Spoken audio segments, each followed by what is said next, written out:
उद्धव साहेब प्रत्येक सभेमध्ये उद्धव साहेब जाऊन सांगतायत की धन्नाजी महाडिक, मुन्ना महाडिक हा असं बोलला, त्याचा हात मोडा, त्याला लाद घाला. मला उद्धव साहेब तुमची माफी मागायची आहे, मला तुमचा अवमान करायचा नाही आहे. परंतु मुन्ना महाडिकाचा भांग सुद्धा कोण विस्फोटू शकेल असा माणूस या पृथ्वीवर जन्माला आलेला नाही. ज्यावेळी सन्माननीय मुख्यमंत्री महोदयांनी सभागृहामध्ये ही योजना घोषित केली, काँग्रेसच्या लोकांनी छाती बडवून सांगितलं की ही योजना चालणार नाही, बंद करा. हायकोर्टमध्ये गेले, हायकोर्टानं त्यांची याचिका फेटाळून लावली आणि सांगितलं सरकारला अधिकार आहे, सरकार निर्णय घेऊ शकतो. कारण या लाडकी बहीण योजनेला विरोध करण्याचं पाप या काँग्रेसच्या नेते मंडळींनी केलेलं आहे, हे आपल्याला विसरता कामा नये. आणि राज्यातल्या सर्व माता भगिनींना भुलवण्याचं, फसवण्याचं काम त्यांनी करायला सुरुवात केली की हा फक्त निवडणुकीचा जुमला आहे, अशा पद्धतीनं पैसे देता येत नाहीत, पैसे दिले तर तिजोरीमध्ये खडखडाट होईल, महाराष्ट्र खड्ड्यात जाईल, आर्थिक शिस्त बिघडेल, अशा अनेक पद्धतीच्या वल्गना राज्यभरामध्ये या महाविकास आघाडीच्या नेत्यांनी केलेलं आपण पाहिलं. राहुल गांधींनी देशभरातल्या महिलांना सांगितलं 4 तारखेला 4 जूनला लोकसभेच्या निवडणुकीचा मतांचा निकाल होणार आहे आणि मतमोजणी झाल्यानंतर 5 तारखेला देशातल्या सर्व महिलांच्या खात्यावर खटाखट 8,500 रुपये आम्ही देणार. त्यांना कसलाही एक नया पैसा सुद्धा या लोकांनी दिलेला नाही. हे या काँग्रेसचं काम करण्याची पद्धत आहे. काँग्रेसच्या काळामध्ये कधी 12 रुपये तर आपल्याला मिळाले का? कधीही अशा पद्धतीच्या लोक कल्याणकारी योजना आपण पाहिल्या नाहीत. अशी एक 2.5 वर्षाची सगळी त्यांची श्रृंखला आणि मालिका आपण सगळ्यांनी पाहिली की हे काँग्रेस आणि महाविकास आघाडी सरकार हे शेतकरी विरोधी सरकार आहे. आणि म्हणून या निवडणुकीमध्ये आपल्याला खूप गांभीर्यानं पुढे जायचं आहे. आणि महाराष्ट्र राज्यातल्या सर्व मुलींना कोणतंही शिक्षण घ्यायचं असेल, BBA, MBA, MBBS, engineering, architecture, जे काय करायचं असेल त्याची 100% फी आपलं महायुतीचं सरकार भरतंय. आपण जे कधी ऐकलं नव्हतं, पाहिलं नव्हतं, एका मोठ्या उद्योगपतीच्या घराच्या खाली जाऊन बॉम्ब लावण्याचं काम या सरकारमधल्या काही मंत्र्यांनी केलं. आणि मग त्यांना भीती घातली की पाकिस्तानच्या दहशतवाद्यांच्या रडारवर तुम्ही आहात, तुम्हाला संरक्षण पाहिजे असेल तर आम्हाला 100 करोड द्या. स्पेशियस, लक्झुरियस, सगळं मिळेल अगदी मनासारखं. बटू बिल्डर्स यांचा नवीन गृहप्रकल्प गृहलक्ष्मी रचना. बंधूंनो, या निवडणुकीमध्ये आपल्या समोर 2 पर्याय आहेत. एकीकडे आपली महायुती आणि समोर महाविकास आघाडी. या दोन्ही सरकारचं काम गेल्या 5 वर्षातलं आपण पाहिलेलं आहे. फार लांब जाण्याची आवश्यकता नाही आहे. 2019 नंतर पहिले 2.5 वर्ष महाविकास आघाडीचं काम होतं. आपण रोज पेपरला बातम्या वाचायचं, समृद्धी महामार्गाला स्थगिती, कोस्टल रोडला स्थगिती, अटल सेतूला स्थगिती, मेट्रो प्रकल्पाला स्थगिती, नाणार प्रकल्पाला स्थगिती, जैताळ प्रकल्पाला स्थगिती, एक स्थगितीचं सरकार म्हणून रोज आपण पेपरला बातम्या वाचत होतो. त्याचबरोबर घोटाळे आणि भ्रष्टाचाराचे आकडे आपण बघितले. कोविडच्या काळामध्ये मुंबईमध्ये प्रचंड मोठ्या प्रमाणात भ्रष्टाचार झाला, ते सुद्धा बातम्या आपण रोज पेपरला पाहिल्या, टीव्हीला पाहिल्या. आणि या सगळ्याच्या पलीकडे जाऊन आपण जे कधी ऐकलं नव्हतं, पाहिलं नव्हतं, एका मोठ्या उद्योगपतीच्या घराच्या खाली जाऊन बॉम्ब लावण्याचं काम या सरकारमधल्या काही मंत्र्यांनी केलं. आणि मग त्यांना भीती घातली की पाकिस्तानच्या दहशतवाद्यांच्या रडारवर तुम्ही आहात, तुम्हाला संरक्षण पाहिजे असेल तर आम्हाला 100 करोड द्या. म्हणजे भ्रष्टाचार, घोटाळा, स्थगितीचं सरकार, घोटाळेबाज सरकार, पैसे खाणारं सरकार, अशी एक 2.5 वर्षाची सगळी त्यांची श्रृंखला आणि मालिका आपण सगळ्यांनी पाहिली. परंतु 2022 साली जून महिन्यामध्ये जे महायुतीचं सरकार आलं, ते येत असताना थोडासा माझा बी त्यात थोडासा वाटा आहे बरं का. राज्यसभेची निवडणूक झाली, अशक्य कोटीतली गोष्ट. माननीय देवेंद्रजी फडणवीस साहेब यांच्या नेतृत्वामुळं महाराष्ट्रात 3रा उमेदवार म्हणून खासदार धनंजय महाडिक राज्यसभेवर निवडून गेला. मुख्यमंत्री लाडकी बहीण योजना सुरू झाली, मुख्यमंत्री लाडका भाऊ योजना सुरू झाली. शेतकऱ्यांना 7.5 HP पर्यंत वीज बिल माफ, मोटरचं पंपचं बिल माफ. आपल्या मुलींना उच्च शिक्षण जर पाहिजे असेल, एखाद्या कुटुंबामध्ये जर एक मुलगा आणि एक मुलगी असेल, तर आपण पाहिले की आई वडील मुलीला सांगतात आम्ही दोघांना शिकवू शकत नाही, मुलग्याला आपण शिकूया, तुझं लग्न करायचं आहे, म्हणून मुलीची कुचंबना होत होती. परंतु आज चंद्रकांत दादांच्या नेतृत्वाखाली शिक्षण खात्यानं एक अभूतपूर्व निर्णय घेतला आणि महाराष्ट्र राज्यातल्या सर्व मुलींना कोणतंही शिक्षण घ्यायचं असेल, BBA, MBA, MBBS, engineering, architecture, जे काय करायचं असेल त्याची 100% फी आपलं महायुतीचं सरकार भरतंय. केंद्र सरकार शेतकऱ्यांच्या खात्यावर 6,000 रुपये देतंय. राज्य सरकार केंद्र सरकारच्या बरोबर 6,000 रुपये शेतकऱ्यांच्या खात्यावर देते.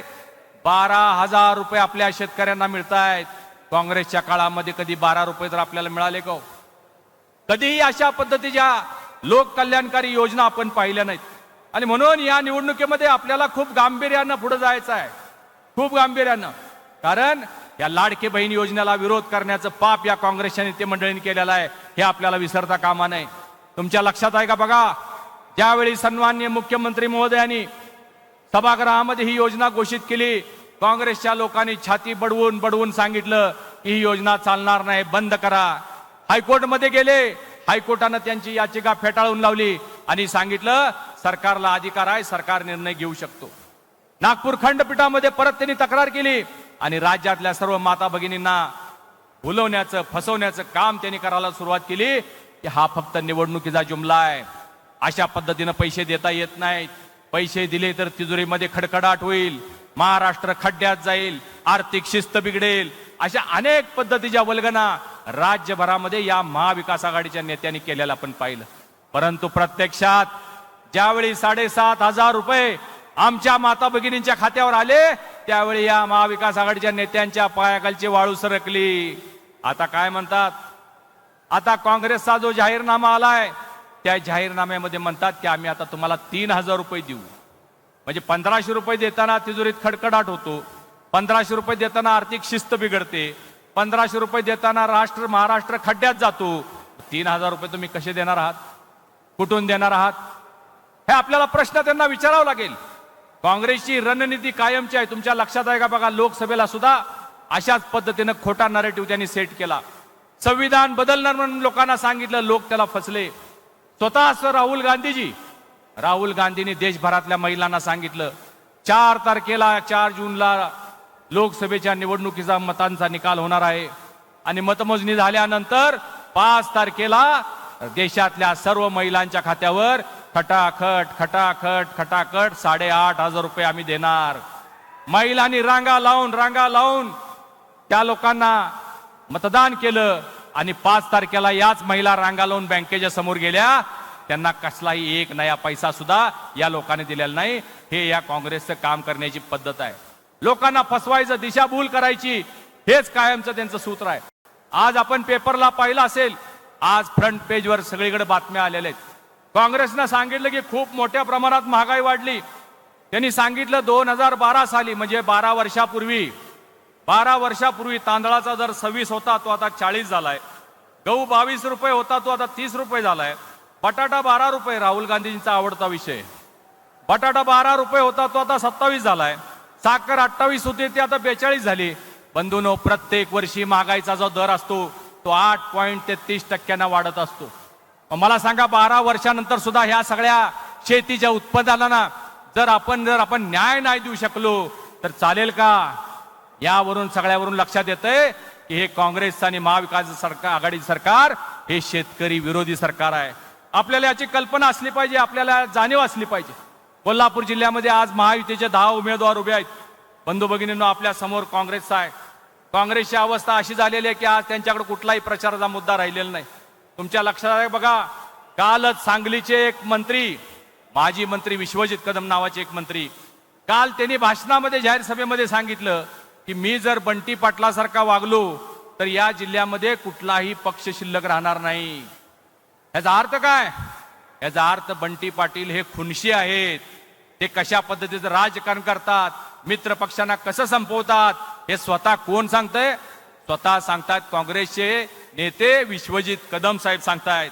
म्हणून आपल्याला विचार करण्याची गरज आहे बंधूंनो. या सगळ्या निवडणुकीमध्ये मला आपल्याला एकच सांगायचं आहे आणि मला आपल्याला स्पष्ट करायचं आहे, कोल्हापूर जिल्हा अविकसित राहण्याचं एकमेव कारण कोण असेल तर काँग्रेसचा इथला नेता असणारा बंटी पाटील आहे.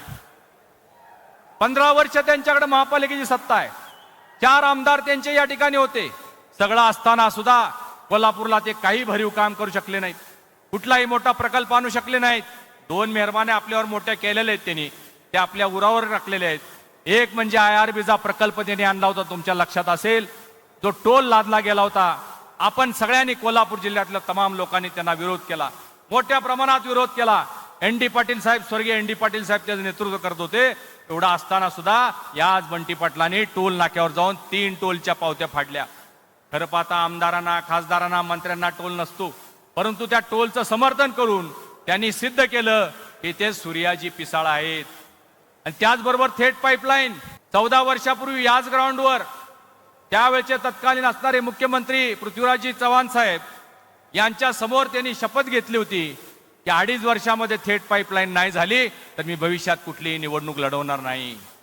परंतु त्यानंतर आता 3 निवडणुका ते लढलेले आहेत. अजून थेट पाईपलाईनच्या पाण्याचा पत्ता नाही. गेल्या वर्षी एकटेच गेले आणि तिथं जाऊन आंघोळ करून अभ्यंगस्नान करून आले. कोल्हापूर शहरामध्ये डिस्ट्रीब्युशन सिस्टीम नाही, पाईपलाईन नाही, पाण्याच्या टाक्या नाहीत. असं असताना त्यांनी लोकांना खोटं आश्वासन दिलं की आम्ही तुम्हाला मुबलक पाणी देऊ म्हणून. जिल्हाभर त्यांनी बोर्ड लावले. या बोर्डमध्ये जे आकडे त्यांनी दिले होते त्यामध्ये सगळ्यामध्ये आपण पाहिलं असेल केंद्र सरकारच्या योजना, महायुतीच्या योजना याचा सुद्धा श्रेय घेण्याचा प्रयत्न, केविलवाना प्रयत्न त्यांनी केलेला आहे. उद्धव साहेब प्रत्येक सभेमध्ये उद्धव साहेब जाऊन सांगतायत की धन्नाजी महाडिक, मुन्ना महाडिक हा असं बोलला, त्याचा हात मोडा, त्याला लाद घाला. मला उद्धव साहेब तुमची माफी मागायची आहे, मला तुमचा अवमान करायचा नाही आहे. परंतु मुन्ना महाडिकाचा भांग सुद्धा कोण विस्फोटू शकेल असा माणूस या पृथ्वीवर जन्माला आलेला नाही. अशाच नवनवीन अपडेट पाहण्यासाठी आमच्या कोल्हापुरी कारभार म्हणजेच KK न्यूज चॅनेलला सबस्क्राईब करा.